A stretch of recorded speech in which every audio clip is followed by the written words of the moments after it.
I remember as a brand new coach, I would get so excited to invite people to be in a challenge group or to join me in the business opportunity.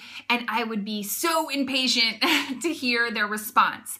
And then I would get incredibly frustrated and almost to the point where I'd get angry when I wouldn't hear back from somebody and I wouldn't get the response that I was expecting because I was so unbelievably excited to present the opportunity and really invite prospects to, both my challenge group and the business, that I didn't understand why they weren't just as excited as me.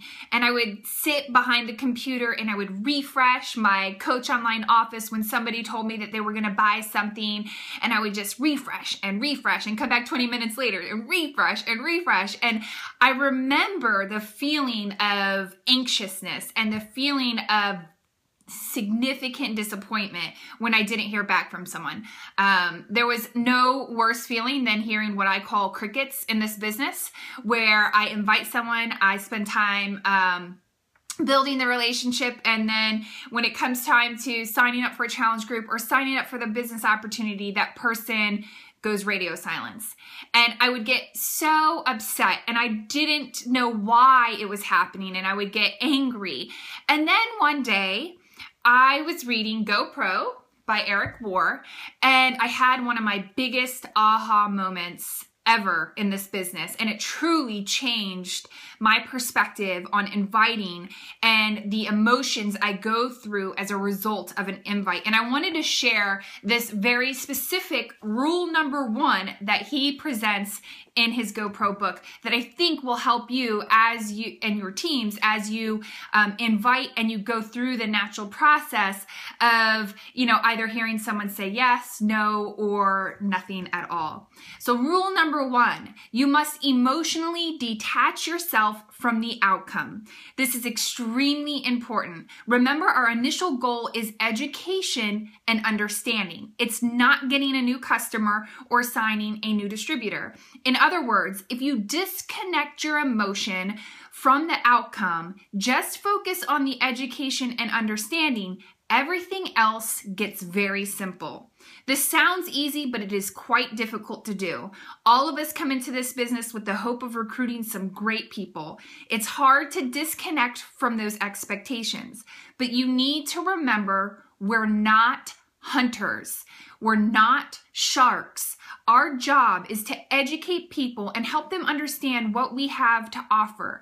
We act as consultants offering suggestions on how people can live a better life. If you focus on getting a customer or a new distributor, you'll constantly be disappointed and you'll find your prospects running away from you. If you focus on education and understanding, you'll have fun and your prospects will enjoy the experience. That was such a big moment in my business, and it's such a relief to hear. And once I emotionally detach myself from every conversation and outcome of those conversations, I learned to grow better as a coach and as a person. And I stayed excited about presenting the opportunity and presenting the challenge groups, and it allowed me to move forward. It's when you get stuck in the circle of the one or two or few people that you've talked to and they're going to purchase, and you're following up and you're thinking about it and you're constantly harping on those one or two people, that you get stuck spinning your wheels. You have to move forward in this business. You have to understand that not everybody's going to enjoy your cup of tea, and not everybody's going to be ready to jump at the moment of an invite or a follow-up. You have to expect that you are in this to educate and to have other people understand what you have to offer. And then it becomes so much easier to move forward with your business.